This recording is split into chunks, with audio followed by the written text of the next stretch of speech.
They say you are what you eat, so I don't eat chicken feet. But I love me some of Grandma's pickled beets. Well, cut it up, put it in the pan, throw it over your shoulder and see where it lands right here in Farmer's Kitchen. Maters, taters, beans and corn, the cows in the barn and the sheep's been shorn, kids in the barnyard chasing Grandpa's chicken. Spices, slices, cuts and dices, gonna slash your grocery prices right here in Farmer's Kitchen. Help you grow your garden good with recipes to suit your mood. Try some grub you've never tried before. Smash it with a wooden mallet, gonna educate your palate. Right here in Farmer's Kitchen, in Tim Farmer's Country Kitchen. We're gonna cook something good now.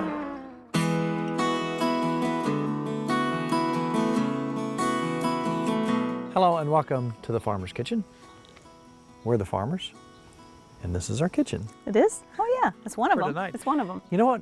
When it's Father's Day, or when it's Mother's Day, we always honor our parents. That's right. Because you and I hit the jackpot. We did. When it came to parents.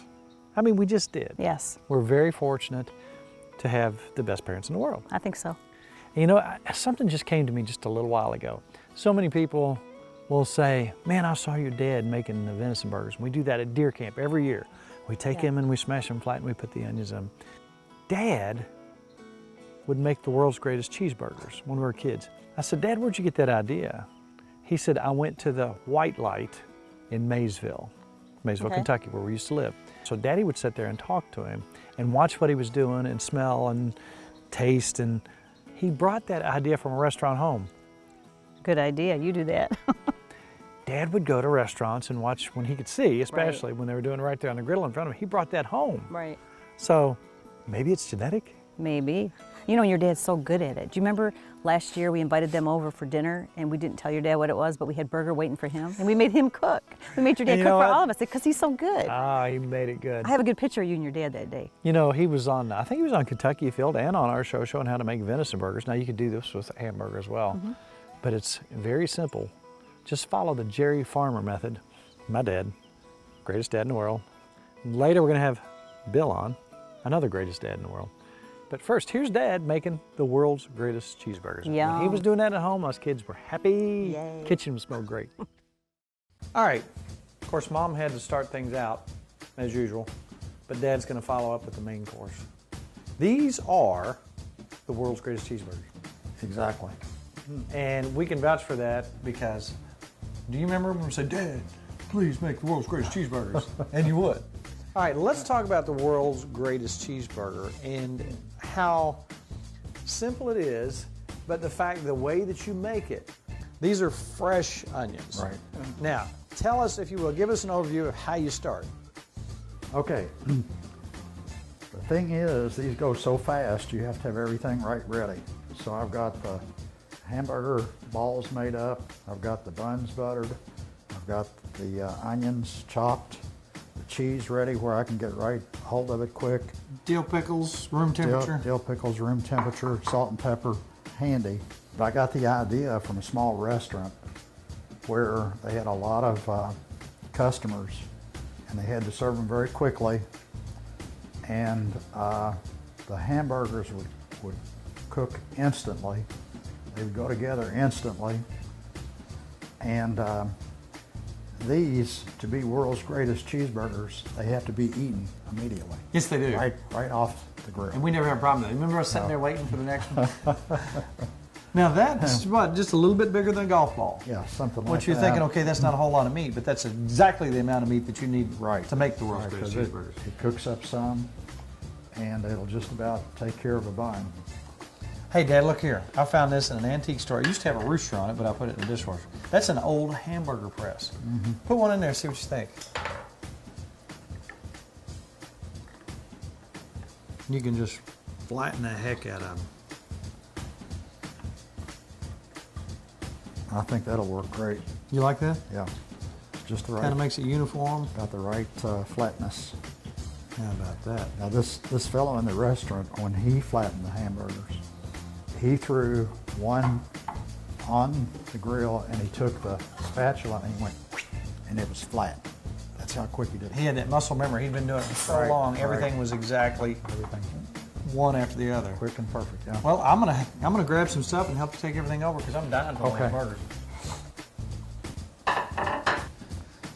Basically, you have your skillets hot, at least two skillets, but you put the hamburgers in the skillet, flatten them out as flat as you can get them, put the buns in the other skillet so they can be toasting, and as soon as the hamburger gets done on one side, or while it's cooking actually, you put the onions on top and push the onions Smoosh them in. into the burger. Right. And then you can see when the one side gets done, you quickly flip the burger to the other side. When you do that, you put the cheese on. And then when the whole thing is finished, the bun should be finished, the hamburger finished. You take it out, put it on the bun, put the pickles on it, and put it on a plate ready to eat. You know what? Anytime you fix these, people just start showing up from off the street, wherever they are, and they start grabbing them. It's hard to keep everybody away from them, but you know, I mean, I was wanting to have at least 3 or 4 of these, but I think we should commit to eating them right now. Those are the world's favorite cheeseburgers. You know, most times when you eat a hamburger, you want some ketchup or mustard. I think they would take away from this. Try this. If you don't like it, we'll come to your house and beat you up and take your hamburger. No, wonderful. Thanks, Deb. Good job. We're good cheeseburgers.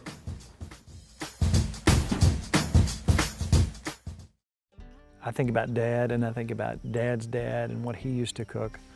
And I think about your dad in our kitchen. You know, your dad was always talking about barley soup and canned venison, and you know, he was always catching a pike, bringing the pike in, and he would smoke the pike. That's right. Because the pikes have a different bone structure. So he would always take that and smoke it, and he'd hand you a big chunk. That's It's good. Delicious. So Wild Bill was here quite a while back, and I think we did this for Kentucky Field. Now here's something I want you to pay attention to.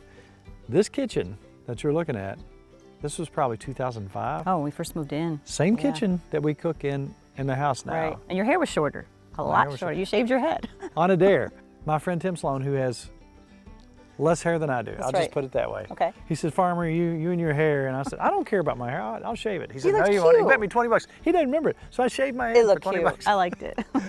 So anyway, here's me and Wild Bill in our old kitchen in my shaved head. And I've got Wild Bill from Michigan over here, my father-in-law. This is a barley recipe. Basically, cut your vegetables up. Depends on what kind of vegetables you like. It's a tomato-based soup, so I'm gonna pour our tomatoes in. I like to have a beef-based bouillon. I'll use 4 or 5 cubes of that. Got some vegetables cut right here. This gives it a good taste.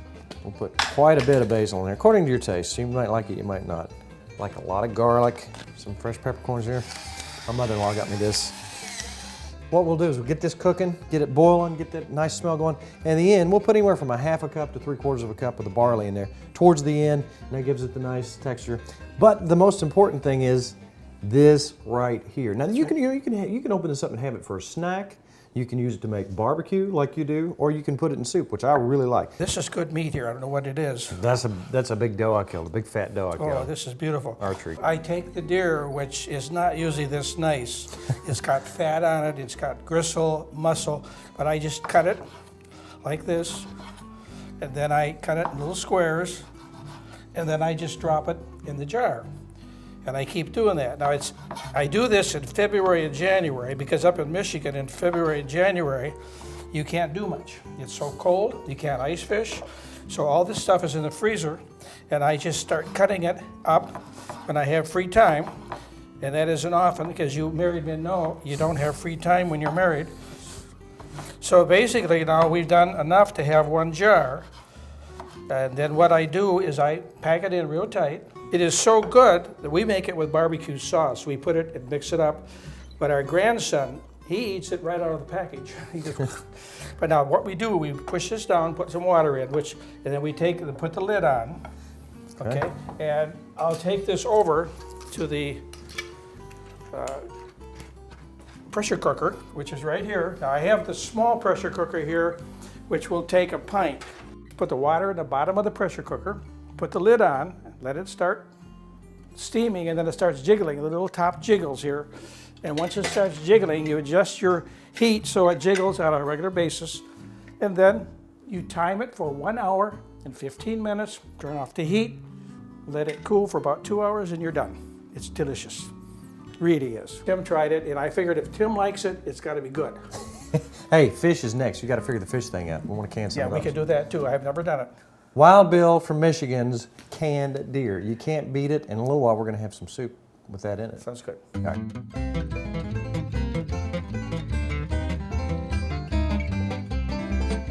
All right. Oh, yeah. It's looking good. It's smelling good. I added the barley. Dropped a bay leaf in there for a little extra taste. Oh, it's smelling good. Now, the great thing about this is we've only been cooking this for maybe 45 minutes. We all like our vegetables with just a little bit firm. But normally your meat at this point would be still firm, too firm to eat. Then like we talked about earlier, look right here. Take this jar and you have this meat with a camel soup-like consistency. Pour it in there. There's one jar. Let's see if we need any more. And then look here. You just stir it in and break those pieces up. And again, they're just real soft. Break them up so you don't have any huge pieces. I'm gonna let that cook about another 10 minutes. And we're about to commence to eating some.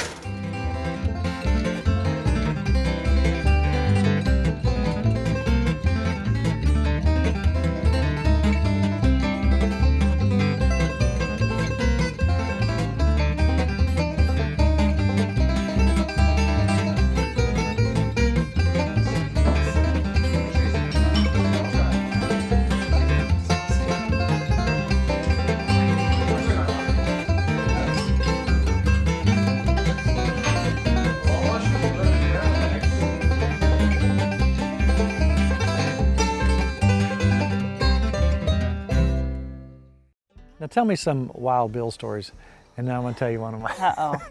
Then I want to tell you some Wild Bill stories. What do you remember with food and your dad growing up? You know what?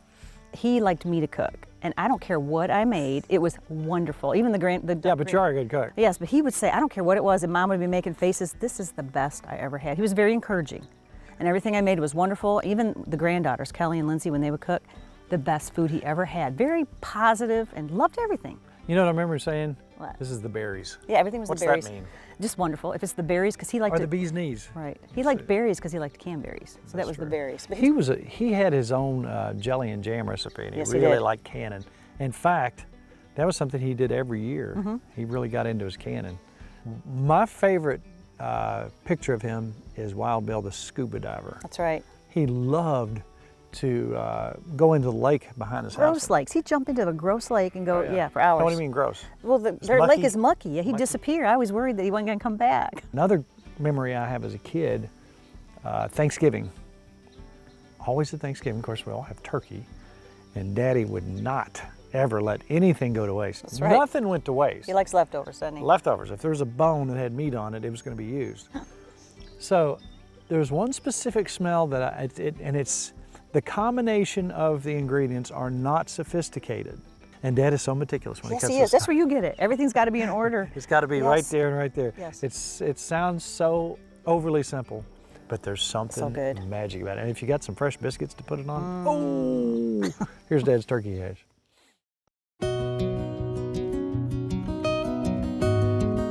Look who's here today to try our scrapple and tell us what to do with your leftover turkey. It's Mr. Farmer. Hey, Mr. Farmer. Hey, Mr. Farmer. Somebody in the show recently asked to say, why do you call Nicki Mrs. Farmer? I'm like, it's Mrs. Farmer. I call you Mrs. Farmer. Just as a joke, you call Mom Mrs. Farmer. Mrs. Farmer calls me Mr. Farmer, and it's just kind of fun. So that's how that started back in the 70s. 1974, right? Right. You were there. I got it. What Daddy's making is what we used to smell after Thanksgiving. You wake up in the morning. It's such a simple recipe, but such a wonderful smell. It's like certain things have a smell that are seasonal. When Mom was making her chow chow, you'd smell it throughout the whole house. When you made this hash, we knew something good was about to happen. All right, I like family traditions, and I like family memories, and a lot of those revolve around the kitchen. How did this start for you? Okay, as a small child, with my brother and I were partially raised by my grandparents, and they were country people that lived in a city, and they still had their country ways and their country cooking and all that. My grandmother was a wonderful cook. She even cooked for a restaurant at one time. But she would fix this for us a lot of times for breakfast or even any time of the day. Was this Mamaw Parrot? Mamaw Parrot, yes. This was my mother's mother and father we lived with. And, you know, boys eat a lot, and they had to make a little bit go a long way. And so she'd make a big skillet full of this hash, and we loved it. And so when I was grown and married, I started trying to duplicate that for our family, you know. You know, every year, especially around Thanksgiving when we had leftover turkey, I would take the carcass and pick off all the little bits and pieces, and the neck and maybe the back and some of the wings and what we didn't slice up. And that would get put kind of aside for our big hash breakfast or meal. Anyway, we've been doing that a long time. We've been married how many years now? 59 years. 59. How can that be when I'm only 28? I know. It's amazing. Amazing. But anyway, the kids always liked it, and This is something you can't hardly not like. It's so simple, but Daddy, it really did have a distinctive taste and smell. Yeah. It smelled the whole house up in this wonderful way. it's that combination of things that give you that certain smell, you know. And because we're talking about it, I want to make it happen. I'm going to turn you some fire on. Okay. Okay, so you want me to start? Yeah, let's do this. We'll get this heated up a little bit. It takes about 20 minutes for the potatoes to cook. This is a couple of cups of broth. And I've got most of this cut up, but I'll cut up maybe a little bit more potato. And I try to cut it up efficiently and make the pieces come out a certain size so you can pick them up with your fork or spoon or whatever you eat with. And the best way I found to do it is cut it like that and then cut it a couple times across this way. And just in a few seconds you have a bunch of tiny potatoes to go in the hash. So how would you guess you got maybe 2 cups of turkey, 2 cups of potatoes? Yeah, I would say probably, I'd say maybe a cup of onions, maybe 2 or 3 cups of broth. We'll see how much we need. And then potatoes, I usually use like 4 pretty good sized potatoes. These were a little bit smaller, so we used a few more. I think we used about 6 of these. If you're looking at this thing, well, it's only got a couple seasonings. It's only got a couple of ingredients. I'm telling you, try this after Thanksgiving and then come back and tell me it looks simple. This is absolutely one of my favorite things. All our kids would say, Daddy, make your hash, Daddy, make your hash. That's probably the second favorite thing to the world's greatest cheeseburgers. Well, I'll put the potatoes in first because it takes them longer to cook. I'll go ahead and put these onions in there too since I got them cut up. I think I'll cut up a little bit more onion to put in there. And we'll put the meat in last because it's already cooked. And basically it just has to heat up. Just salt and pepper. Just salt and pepper. Now in a minute, And well, these onions are getting my eyes. But in a minute we're gonna start getting that smell. so the onions and the pepper really had the most of the smell. And here's a little secret. If you don't have broth, no big deal. It's almost as good with water. So, but broth is the best, of course, because you get that broth cooked into everything.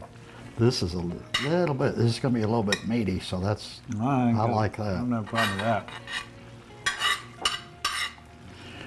And now, what we've got here, this meat we've got here is a little better than what most of the old timers use. What they had was really scrappy. It was Pieces of gristle and stuff in it. well, I mean, it was little tiny pieces that they picked off of the bones. Just picking every piece of meat off of there. Everything, yeah. Okay, so there you go. 20 minutes. When you went back and made it the first time, did you have to kind of experiment to get that? I'm sure you remember the smell and taste too, just like when you were a kid. Yeah. I think the thing I had to figure out the most was the proportions. You know, how many potatoes, how many onions, and how much meat. You know what it kind of looks like. And I was telling you when I first came, I kind of came up with an idea: 1, 2, 3, 4. 1 onion, medium size. 2 cups of turkey. 3 cups of broth. And 4 pretty good sized potatoes, and that makes a skillet. That's it. full. Smell that? Yeah, I smell it. That's the magic. So simple, but it's magic. I think that's about as simple a meal as you could make. And when you put it over biscuits, if it boils down a little bit and starts to look maybe a little bit dry, you can add a little water, a little bit more broth. But you don't want it soupy, you don't want it too wet, and you don't want it to dry out. You want it to be able to go over your biscuits like a gravy, and then the other part too. So it's more like a stew than it is a soup. It's not done until the potatoes get soft, so it takes a while. I can't wait to eat this. The kitchen is filled with the proper smell. All right. That smells beautiful. I'm gonna take this and set it aside, Mr. Farmer. I wanted to make another comment or two. You know, it has to have a certain consistency.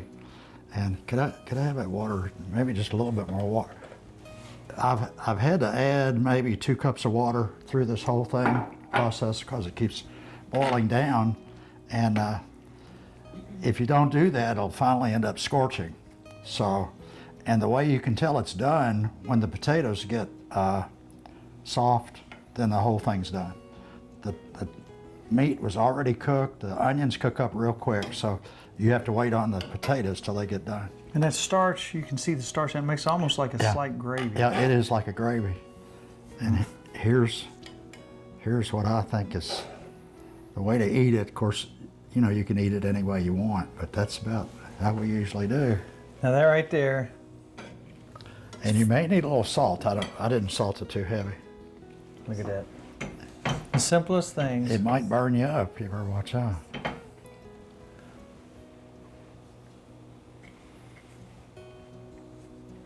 It's okay. Oh man. Isn't it funny how something you eat or some music will take you back? Yeah, bring back memories. Yeah.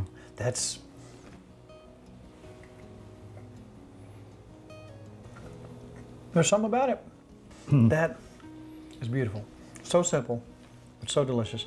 And that's hash. And what I would like to find out now, is that a regional thing? Both your grandparents were from around the Lebanon area, and they called this hash.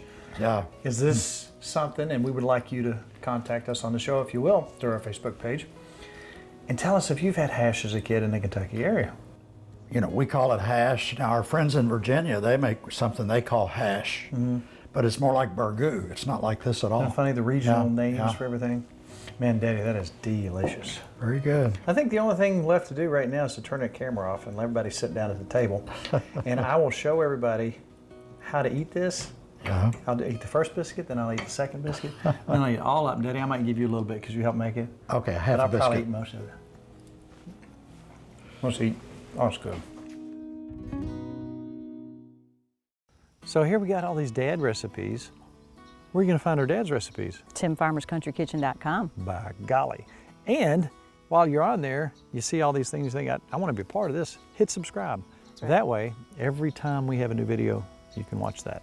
And there's another place where you can visit with us, and that's Tim Farmer's Country Kitchen Facebook page, but it's extremely difficult to get in there. It is difficult. How do you navigate that, Ms. Farmer? You hit like. That seems rather easy. It is very easy. I can even do it.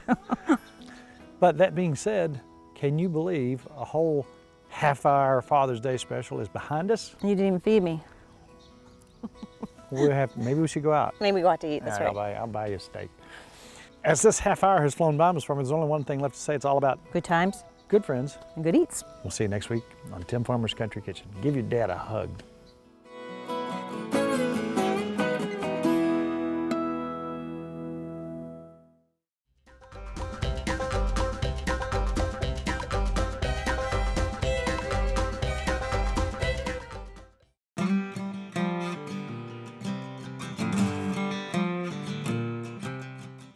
We have been catering for a lot of years, and I wanted everything to have a specific taste. Therefore, I had to come up with my own products. Right. A dry rub, chow chow, and our barbecue sauce are something that we use in all our catering gigs.